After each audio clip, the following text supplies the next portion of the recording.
Assalamualaikum warahmatullahi wabarakatuh. Selamat pagi. Perkenalkan, nama saya Detya Wiryani, SIKOM MIKOM. Saya merupakan dosen di Program Studi Ilmu Komunikasi Universitas Indonesia Membangun. Baik, saya akan menjelaskan sedikit deskripsi singkat dari mata kuliah yang saya ampuh, yaitu mata kuliah Strategi dan Sistem Komunikasi Indonesia. Mata kuliah ini akan membahas tentang keterampilan analisis, ya, bagaimana membuat atau mendesain mulai dari perencanaan, pengorganisasian, pelaksanaan, implementasi, sampai evaluasi program-program komunikasi, serta mengenali sasaran komunikasi, merancang pesan-pesan strategis, menentukan metode, sampai pada media komunikasi, serta mampu memahami sistem komunikasi Indonesia dan permasalahan peran key opinion leader atau content creator dan influencer dalam media komunikasi. Selanjutnya, pada mata kuliah ini ada kriteria penilaian yang harus dipenuhi oleh mahasiswa, yaitu diantaranya ada indikator kognitif pengetahuan dari nilai UTS sebesar 5%, UAS 5%, tugas 10%, dan kuis 10%. Selanjutnya ada pun indikator SCL, yaitu Student Center Learning, dari bentuk aktivitas partisipatif yang merupakan keaktifan, disiplin, kepemimpinan, kerjasama atau kolaboratif sebanyak 20%. Dan selanjutnya ada bobot project yang harus dikuasai oleh mahasiswa sebanyak 50% dengan total akumulasi 100%. Baik, selanjutnya ada pun capaian pembelajaran yang harus dipenuhi oleh mahasiswa itu terdiri dari sikap, pengetahuan, keterampilan, dan juga keterampilan umum dan juga keterampilan khusus, yaitu merupakan ada CP1, CP2, CP3, CP4, CP6, CP7, CP8, dan CP9. Kesemuanya itu harus dipenuhi dalam pembelajaran perkuliahan strategi dan sistem ilmu komunikasi, mulai dari nilai-nilai yang terdapat pada Universitas Inaba, yaitu Inaba Maju, terdiri dari integritas, asertif, bijaksana, analitis, mandiri, juara, dan unggul. Nah, selebihnya mahasiswa harus mampu menguasai tentang konsep, teori, dan juga pengetahuan tentang strategi dan sistem komunikasi, dan juga keterampilan dalam penggunaan teknologi, dan juga mampu beradaptasi dengan masyarakat. Selanjutnya, bahan kajian atau materi yang terdapat di dalam perkuliahan Strategi dan Sistem Komunikasi Indonesia terdiri dari 6 sesi. Sesi 1 yaitu merupakan pembahasan tentang definisi, fungsi, dan tujuan strategi komunikasi dan landasan konseptual sistem. Yang kedua, manfaat, langkah, teori strategi komunikasi dan sistem dan proses esensi dasar manusia dan sosial. Ketiga, ruang lingkup strategi komunikasi dan sistem komunikasi. Keempat, kebijakan. Kelima, persoalan dalam memformulasikan kebijakan. Keenam, perencanaan dan strategi. Sesi 7, review. Ke-8 UAS, dan selanjutnya sesi 9 hingga sesi 14 melaksanakan perencanaan komunikasi mulai dari pemahaman model hingga teori komunikasi, dan diakhiri dengan proyek di sesi ke-15, pengumpulan proyek dalam bentuk membuat analisis situasi atau strategi dan dimuat artikel dan analisisnya di media massa. Dalam mata kuliah strategi dan sistem komunikasi, sistem pembelajaran yang kita gunakan adalah hybrid learning, di mana mahasiswa boleh dipersilahkan untuk melakukan kegiatan offline dan juga ada sesi Zoom. Nah, selanjutnya metode yang digunakan dalam kegiatan perkuliahan ini adalah metode project. Ya, jadi mahasiswa nanti akan diberikan pembekalan studi kasus pada setiap sesi, didampingi untuk melakukan kegiatan proyek mulai dari sesi 1, perencanaan, hingga evaluasi di sesi akhir. Oke, pada mata kuliah Strategi dan Sistem Komunikasi Indonesia, kami akan mendorong mahasiswa untuk memahami materi ini untuk memenuhi kompetensi pada profil lulusan Communication Planner, di mana nanti mahasiswa harus mampu merancang program-program komunikasi baik dalam segi bisnis, untuk kebutuhan industri ya. Pada proses delivery ya, pendistribusian materi dan juga kegiatan pada pembelajaran perkuliahan, proses ini dilakukan secara hybrid ya. Jadi mahasiswa diberikan akses pada LSM yaitu siakat.ac.id, siakatinaba.ac.id. Nah, di e-learning itu sudah terdapat modul pembelajaran yang dibuat oleh koordinator dan juga materi atau PowerPoint yang terdapat di e-learning. Adapun kuis pada setiap sesi dan juga tugas yang diberikan kepada mahasiswa pada sesi ke-7 dan juga 14. Secara proses pembelajaran semua sudah bisa dilakukan, didistribusikan pada sistem, dan juga untuk kegiatan hybrid maupun Zoom bisa diakses di e-learning untuk link Zoom perkuliahan. Pada proses interaction yang dilakukan oleh dosen dan mahasiswa banyak jenisnya, bisa dilakukan di dalam ruang kelas maupun di luar kelas. Contoh saja seperti pada forum grup diskusi yang tersedia di e-learning, sudah terdapat forum diskusi yang disediakan untuk interaksi mahasiswa dan dosen. Dan juga saat perkuliahan berlangsung, mahasiswa difasilitasi tambahan forum grup di dalam WhatsApp untuk berkonsultasi dan juga berdiskusi, berdialog terkait pembelajaran maupun pengerjaan proyek. Selanjutnya, untuk mahasiswa ilmu komunikasi ya dapat berkonsultasi dengan dosen ya, dengan saya pada forum-forum seperti kegiatan seminar atau saat kegiatan di luar kelas, karena untuk kami laboratorium itu tidak hanya di dalam ruang lingkup kelas, tapi kegiatan di luar kelas di masyarakat itu merupakan salah satu laboratorium bagi mahasiswa prodi ilmu komunikasi.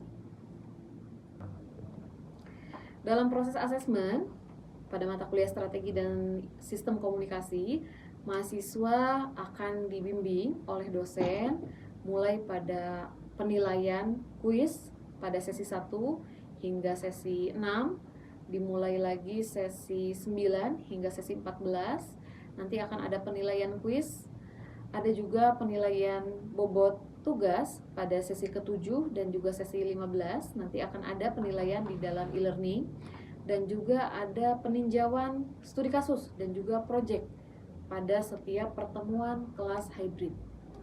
Nah, di dalam asesmen ini ya, penilaian untuk mahasiswa ini dilakukan secara objektif ya.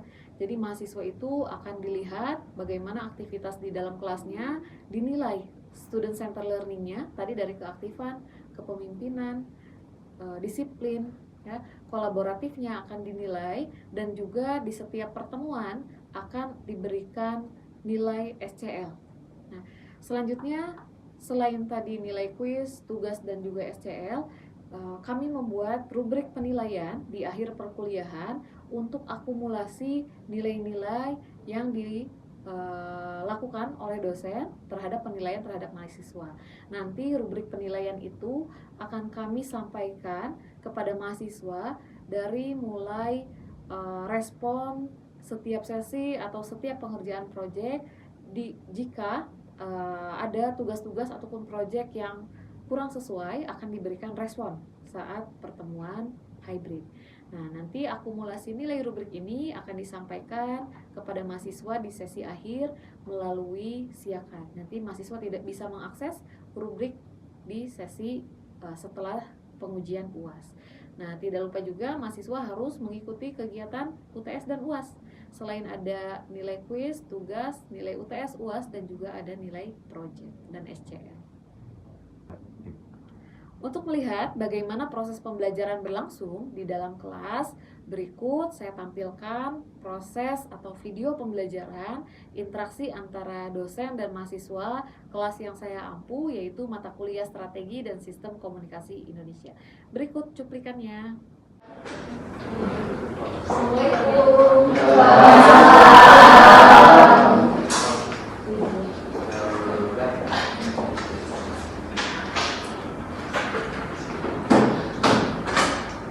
Oke, selamat pagi teman-teman. Pagi. Sehat? Gimana kabarnya hari ini? Baik. Siap ya untuk menerima materi hari ini? Ya. Oke, sebelum memulai ya kuliah hari ini, kita berdoa dulu ya seperti biasa, dipimpin oleh ketua kelas ya. Siapa ketua kelasnya di sini? Silakan Eki dipimpin ya doanya ya. Baik teman-teman, sebelum kita mulai perkuliahan hari ini, mari kita berdoa menurut kepercayaan masing-masing. Berdoa dimulai.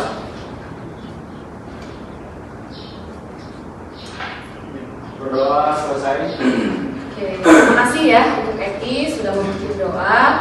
Oke, selanjutnya sebelum memulai perkuliahan hari ini ya, selamat datang kepada teman-teman mahasiswi program studi ilmu komunikasi ya di semester 2 ya. Gimana perasaannya? Senang. Alhamdulillah ya. Senang ya, akhirnya kita masuk pada semester kedua ya di mata kuliah strategi dan sistem komunikasi Indonesia. Nah, sebelum memulai perkuliahan hari ini, teman-teman silahkan dipersiapkan ya catatan dan alat tulisnya untuk mencatat ya apa-apa saja nanti yang kiranya perlu dicatat untuk mengingat ya seperti penugasan ya, kuis dan lain-lain ya. Silahkan dipersiapkan dari sistem komunikasi Indonesia. Mohon disimak dan diperhatikan karena ada beberapa komponen yang harus teman-teman perhatikan ya terkait nilai dan lain-lain ya. Nah, di sini sudah bisa teman-teman lihat ya rencana pembelajaran semester mata kuliah strategi dan sistem komunikasi Indonesia. Dosen koordinatornya itu saya ya, dan pengampunya saya juga ya. Nah, ini profil lulusan yang ada di program studi kita ya. Jadi mata kuliah ini strategi dan sistem komunikasi Indonesia itu merupakan mata kuliah yang sangat penting untuk mendukung profil lulusan. Karena apa ya, teman-teman harus perhatikan profil lulusan kita itu pertama di sini ada communication planner ya, bidang kompetensinya ada event planner ya, event organizer, business develop ya, yang dimana profil lulusan ini tentunya membutuhkan kompetensi strategi ya, strategi komunikasi baik dari perencanaan maupun manajemen ya. Nah, yang kedua ada sosial media spesialis ya, sama ini kompetensinya yang dibutuhkan ada copywriter ya, digital marketing, content creator, influencer ya. Ini sesuai dengan profesi teman-teman ya saat ini. Yang ketiga ada digital public relation ya, ini kompetensinya di bidang brand awareness, product branding dan lain-lain ya. Dan yang keempat ada digital entrepreneur. Nah, ini salah satu turunan dari visi misi Universitas Inaba, di mana Universitas Inaba ini merupakan pencirinya adalah universitas yang berbasis digital entrepreneur. Nah, utamanya teman-teman di sini akan didorong bagaimana menjadi lulusan yang memiliki potensi dan kompetensi di bidang kewirausahaan. Nah, berarti harus memiliki potensi di bidang strategi komunikasi ya. Kita masuk pada capaian pembelajaran lulusan. Ini capaian pembelajaran lulusan diturunkan ya tadi dari profil lulusan. Nah, ini bisa teman-teman perhatikan ya, capaian ini harus teman-teman kuasai ya, harus terapkan dalam diri teman-teman supaya ketika menjadi lulusan itu di Inaba teman-teman selaras ya, terserap oleh industri menjadi profil lulusan yang kita harapkan tadi ya. Kenapa kita menyusun profil lulusan tadi? Karena sudah benchmarking ya pada industri dan juga perusahaan bahwa profil itulah yang dibutuhkan industri saat ini ya. Nah, sekarang masuk pada RPS ya, rencana pembelajaran semester. Di sini bisa dilihat bobot mata kuliahnya 33 SKS ya, 2 teori, 1 praktek ya di semester 2, dan juga metode pembelajaran SCL di sini metodenya adalah berbasis proyek. Nanti setelah ini akan saya jelaskan ya proyek tugasnya apa. Dan yang ketiga ada terintegrasi hasil penelitian. Di sini nanti materi ini akan ada selain PowerPoint atau materi, modul, dan juga ada hasil penelitian dan buku yang saya buat ya. Nah, selanjutnya deskripsi mata kuliah ya, ini perlu diperhatikan. Jadi mata kuliah strategi dan sistem komunikasi Indonesia ini akan memberikan pengetahuan ya kepada teman-teman sekaligus keterampilan tentang analisis ya, bagaimana membuat atau mendesain ya, mulai dari perencanaan, pengorganisasian, pelaksanaan, implementasi ya, lalu sampai evaluasi program-program komunikasi ya. Dan juga mengenali sasaran, halayak ya, audiens ya, merancang pesan-pesan strategis, menentukan metode sampai media komunikasi yang harus teman-teman pilih ya untuk melakukan kegiatan strategi komunikasi. Nah, serta mampu memahami sistem komunikasi Indonesia dan permasalahan key opinion leader untuk kebutuhan modernisasi saat ini ya, konten kreator dan influencer ya. Saya juga informasikan bahwa mata kuliah ini merupakan mata kuliah gabungan ya, teori dari mata kuliah strategi komunikasi dan juga sistem komunikasi Indonesia.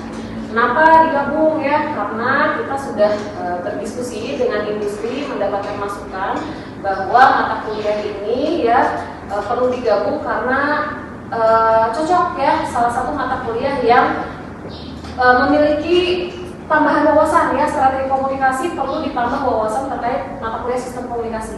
Karena berbicara tentang strategi itu tidak hanya berbicara tentang bisnis, tapi berbicara tentang kegiatan-kegiatan yang lainnya.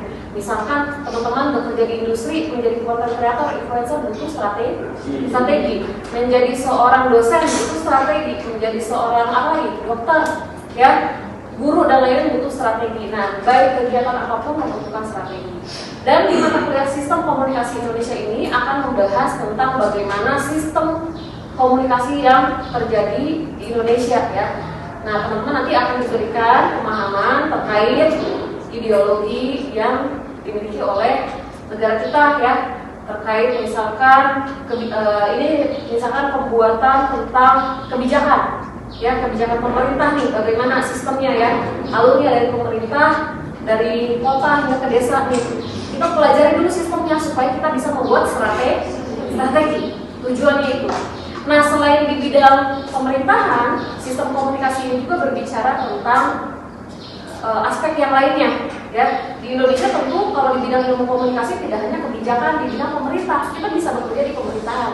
Tapi yang fokus harus kita kuasai adalah kebijakan-kebijakan di aspek media, ya, pers, ya, perfilman, ya, industri media. Nah, itu yang harus teman-teman kuasai. Bagaimana sistem pers bekerja di Indonesia, ya, bagaimana sistem perfilman bekerja di Indonesia. Nah, itu yang harus teman-teman dalami. Jadi dengan mempelajari sistem komunikasi Indonesia ini menjadi suatu wawasan untuk teman-teman bisa mencapai membuat strategi perencanaan, ya, seperti itu. Nah, selanjutnya di sini ada kriteria penilaian, ya. Untuk UAS di sini diberikan bobot 5% dan juga UTS-nya 5%.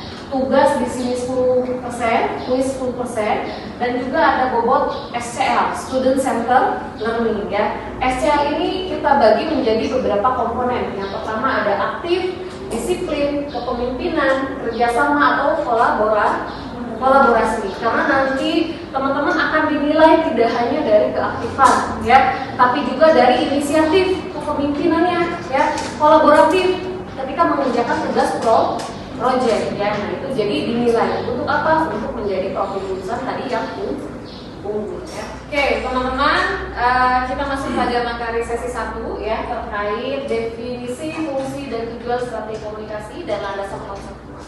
Nah, di sini masih ada yang ingat terkait materi di semester 1 ya, terkait materi teori dan ilmu komunikasi ya. Ada yang masih ingat? Berbicara tentang komunikasi, tentunya kita harus juga tahu dulu ya landasan komunikasi itu ya. Yang kita tahu banyak sekali model komunikasi, salah satunya adalah model Laswell ya. Ada nggak yang tahu di sini model Laswell itu apa? Sawa, silakan. Kalau dari Laswell itu ada Sesuatu, Channel, Oke, tepuk tangan buat Sawa. Hebat. Apa? Inuit Channel with what? Effect. Oke. Selanjutnya, teman-teman saya akan menjelaskan ya skema tugas yang akan kita kerjakan selama 1 semester ini terkait project ya. Jadi projectnya itu membuat artikel ilmiah yang dipublikasikan pada media massa ya, yaitu Suar Mahasiswa Awards ya 2020. Jadi kompetisi ini sesuai dengan yang sudah saya informasikan di grup ya. Sudah ada yang login? Sudah. Tapi ada yang belum juga ya? Oke. Mungkin saya minta satu orang ya untuk mempraktekkan ya atau mencoba login supaya teman-teman yang belum login di sini bisa mengetahui ya proses loginnya dan supaya nanti kompetisi ini juga bisa semuanya mengikuti ya. Silakan siapa yang mau bantu? Naik, silakan naik. Baik, teman-teman, di sini kan kita udah masuk ya ke webnya Suara Mahasiswa Award 2025. Buat teman-teman yang belum login, bisa klik daftar dulu dan siapkan beberapa data, kayak misalnya dari jurusan apa, dari universitas mana, nomor handphone, NIM, serta nama dan email. Baik, ini jika sudah memiliki akun bisa langsung login, namun jika yang belum bisa daftar terlebih dahulu.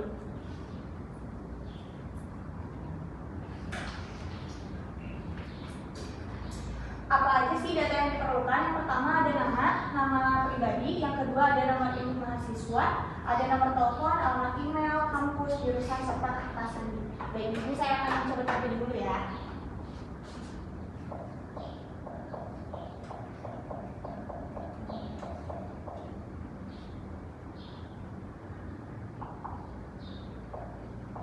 Kemudian mengisi nomor induk mahasiswa.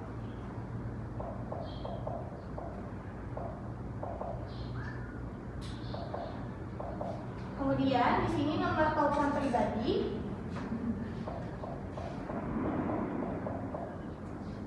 Kemudian alamat email.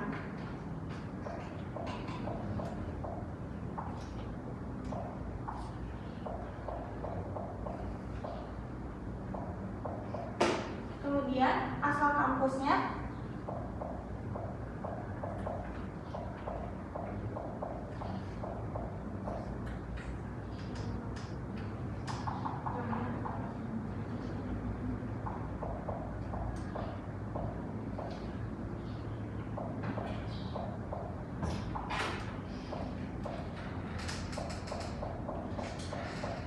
Kemudian dari asal jurusannya mana.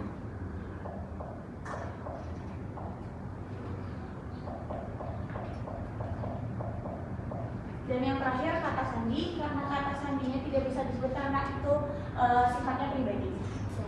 Bisa langsung. Terima kasih. Jadi itu teman-teman proses untuk login pada kompetisi yang nanti akan dilaksanakan di bulan Oktober ya. Jadi teman-teman boleh dipersiapkan dari mulai pertemuan pertama ini ya, artikel apa yang nanti akan diikut sertakan dan cari topik-topik terkait strategi komunikasi yang menarik ya, boleh dari UMKM, bisnis, industri, perusahaan ya, terkait industri media dan lain-lain, silahkan cari yang menarik ya. Oke.